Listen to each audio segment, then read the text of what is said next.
Bien, continuamos con movimiento circular. Movimiento circular.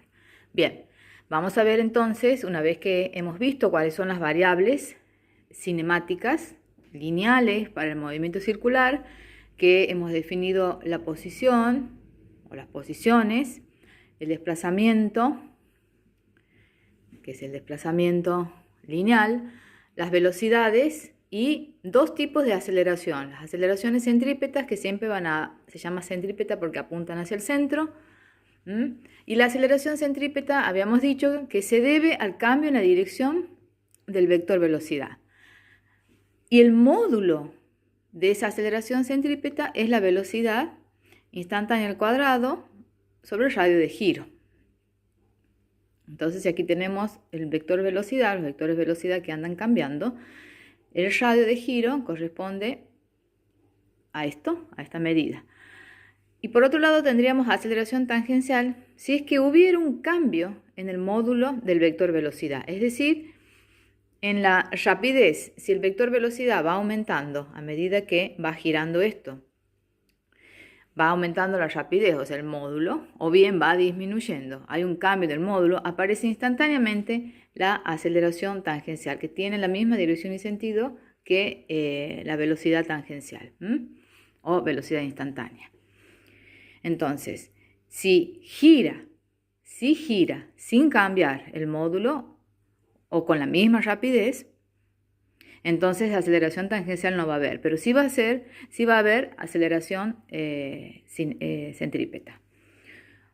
¿Cuáles son las variables angulares? Las variables angulares son posición, desplazamiento, velocidad y aceleración angular.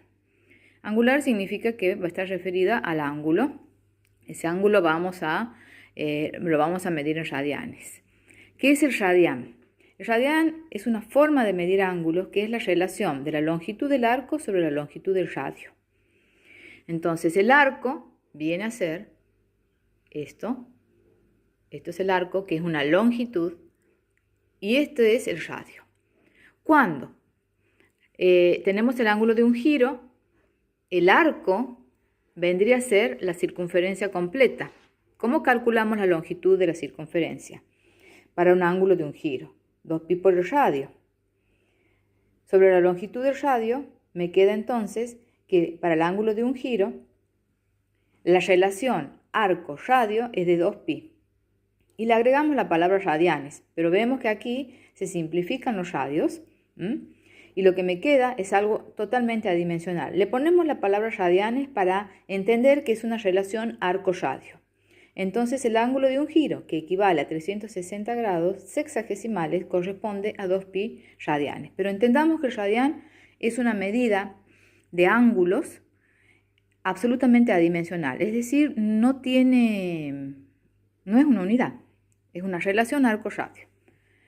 Bueno, entonces la posición angular es medir esos ángulos respecto de los vectores posición. Aquí tenemos el vector posición y aquí tenemos el ángulo, esto medido en radianes. Dos vectores posiciones y dos ángulos para esos vectores en un determinado tiempo.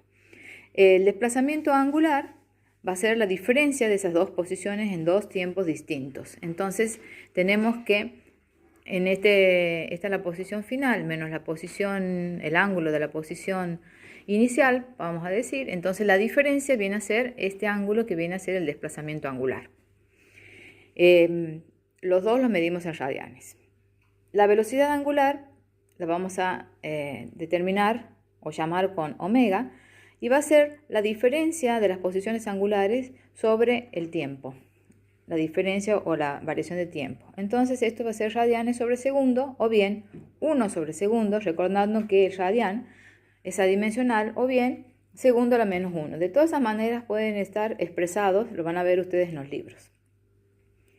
Y por otro lado tenemos la aceleración angular, que es determinado con la letra alfa, que es la variación de la velocidad angular sobre el tiempo. Esto se mide en 1 sobre segundo al cuadrado, o radián sobre segundo al cuadrado, o segundo a la menos 2. Fíjense que voy a tener una aceleración angular si es que hay un cambio en la velocidad angular. Si la velocidad angular permanece constante, aceleración angular no voy a tener. Y ese es el caso, o esa es la diferencia entre un movimiento circular uniforme y un movimiento circular uniformemente variado. En un movimiento circular uniforme, tengo que la velocidad angular es constante. Y si la velocidad angular es constante, no voy a tener aceleración angular. Y en un movimiento circular uniformemente variado, tengo que la velocidad angular va a cambiar uniformemente, por lo tanto voy a tener una aceleración angular constante. Bien, ¿cuál es la relación entre las variables lineales y las variables angulares? La velocidad tangencial es igual al radio por la velocidad angular. Y la aceleración angular es igual al radio por la aceleración tangencial. Esas son las relaciones entre variables lineales y variables angulares.